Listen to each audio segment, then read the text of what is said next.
താമരശ്ശേരിയിൽ അമ്മയെ വെട്ടിക്കൊലപ്പെടുത്തിയ കേസിലെ പ്രതി ആഷിഖിനായുള്ള കസ്റ്റഡി അപേക്ഷ അന്വേഷണ സംഘം ഇന്ന് കോടതിയിൽ സമർപ്പിക്കും. കസ്റ്റഡിയിൽ വാങ്ങിയ ശേഷമായിരിക്കും തെളിവെടുപ്പ് അടക്കമുള്ള നടപടിയിലേക്ക് കടക്കുക. പ്രതി ലഹരി വിൽപ്പന സംഘത്തിന്റെ കണ്ണിയാണെന്ന നിഗമനത്തിലാണ് അന്വേഷണ സംഘം. റിമാൻഡിലുള്ള പ്രതി ആഷിഖിനായുള്ള കസ്റ്റഡി അപേക്ഷ അന്വേഷണ സംഘം കോടതിയിൽ സമർപ്പിക്കും. കസ്റ്റഡിയിൽ വാങ്ങിയ ശേഷമായിരിക്കും കൊല നടത്തിയ താമരശ്ശേരി ചോയ്ക്കോട്ടെ വീട്ടിലെത്തിച്ച് തെളിവെടുപ്പ് നടത്തുക.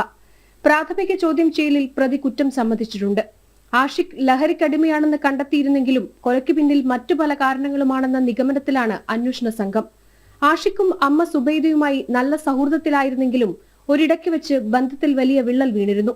പണം ആവശ്യപ്പെട്ടുകൊണ്ട് വീട്ടിലെത്തുന്ന ആഷിഖിന്റെ മർദ്ദനത്തിൽ സുബൈദയ്ക്ക് പലപ്പോഴും പരിക്കേറ്റിരുന്നു. എന്നാൽ അമ്മ ഈ കാര്യങ്ങളൊക്കെ തന്നെ മറച്ചുവെച്ചു. മകന്റെ മോശം കൂട്ടുകെട്ടും ലഹരി ഉപയോഗത്തെക്കുറിച്ചും സുബൈദ പലപ്പോഴും ആശങ്ക പങ്കുവച്ചിരുന്നതായും പ്രദേശവാസികൾ പറഞ്ഞിരുന്നു. ആഷിഖിന് ലഹരി ഉപയോഗം മാത്രമല്ല വിൽപ്പന കൂടിയുണ്ടെന്ന നിഗമനത്തിലാണ് അന്വേഷണ സംഘം.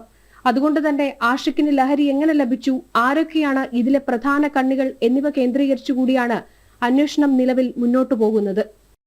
ജനം, കോഴിക്കോട്.